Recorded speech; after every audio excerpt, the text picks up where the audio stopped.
Eh bien, salut à tous, c'est Nico. On se retrouve aujourd'hui pour une toute nouvelle vidéo sur une toute nouvelle thématique, la maîtrise de TSO, ISPF et des JCL. Pour beaucoup d'entre vous déjà immergés dans le monde du COBOL, les termes TSO et ISPF résonnent certainement. Mais si vous faites vos premiers pas, vous vous demandez sûrement qu'est-ce que c'est.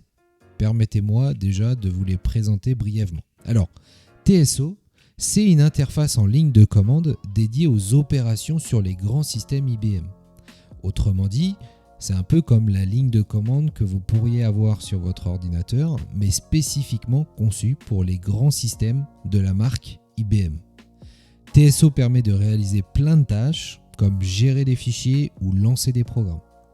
ISPF, quant à lui, vous voyez là on est sur le menu ISPF, en fait ISPF rend l'utilisation de TSO plus facile et plus visuel en ajoutant une interface avec des menus et des boutons. Imaginez passer de la ligne de commande à une interface Windows, c'est ce que fait ISPF pour TSO. En fait, ensemble, ils sont l'équipement de base de quiconque travaille sur ces gros ordinateurs IBM. Donc maintenant qu'on a posé les bases, essayons de naviguer dans ce menu ISPF. La navigation dans le menu, elle est relativement simple et intuitive, vous allez voir. Déjà, pour sélectionner l'une des options qu'il y a sur le côté à gauche, il suffit d'entrer le chiffre associé dans la barre Options et d'appuyer sur Entrée. Donc par exemple, pour accéder à l'option Edit, on va entrer simplement 2 et appuyer sur la touche Entrée. Ensuite, on a les touches de fonction. Ce sont les touches sur votre clavier allant de F1 à F12. Parmi les plus couramment utilisées, on retrouve la touche F3 qui permet de quitter l'option ou l'écran en cours et de revenir à l'écran précédent. Si j'appuie ici sur la touche F3, je reviens à l'écran principal qui est le menu ISPF en l'occurrence. Notez également que la touche F3 permet de sauvegarder toute modification effectuée dans un jeu de données, un programme, etc. en mode edit. Donc par exemple, si je me rends dans un programme, admettons que l'on se rende dans le programme 5 et que l'on va dans la procédure division, on va simplement ajouter un display.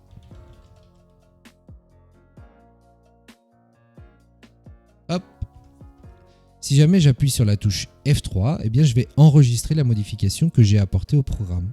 Si je retourne dans mon programme et que je me rends là où j'ai effectué la modification, on voit qu'elle est toujours présente. Il y a une autre touche de fonction qui peut être intéressante, c'est la touche F1 qui vous permet d'afficher l'aide en ligne pour l'option ou l'écran actuel sur lequel vous êtes. On a une autre touche de fonction qui est extrêmement utilisée, c'est la touche F2 qui permet de diviser l'écran en deux parties pour afficher deux écrans différents simultanément. Donc pour cela, vous devez placer votre curseur là où vous voulez diviser l'écran. Vous appuyez sur la touche F2 et donc la ligne en pointillé elle indique que cela a bien fonctionné. Pour switcher d'un écran à l'autre, il vous suffit d'appuyer sur la touche F9. Enfin, je vous propose d'utiliser la touche F12 qui, à l'image de la touche F3, permet de revenir à l'écran précédent, mais contrairement à cette dernière, annule l'action en cours et donc n'enregistre pas vos modifications.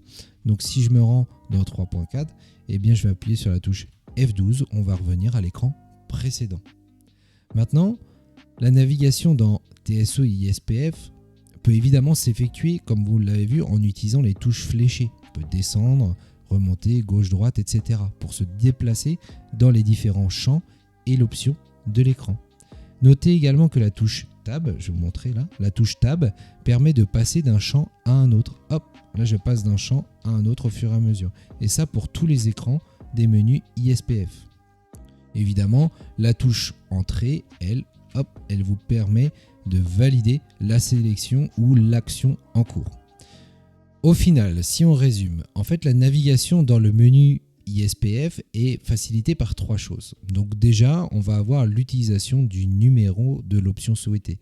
On l'a vu, on peut utiliser le chiffre suivi de la touche Entrée pour accéder à une option particulière.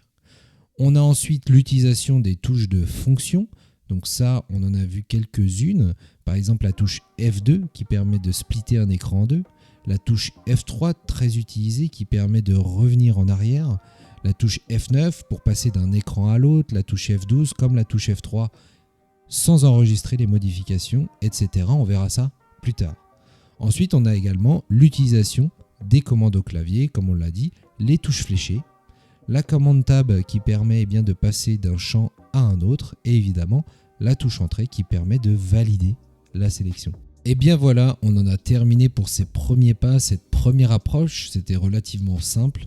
Je vous invite à aller consulter notre site From Zero to COBOL si vous souhaitez en savoir plus sur ces notions et bénéficier de ces formations complètes en COBOL sur TSO, ISPF et les JCL en partant de zéro. En attendant, si vous avez apprécié cette vidéo, n'hésitez pas à lâcher les pouces bleus, les abonnements, les commentaires. On se dit à très vite pour une prochaine vidéo. Ciao!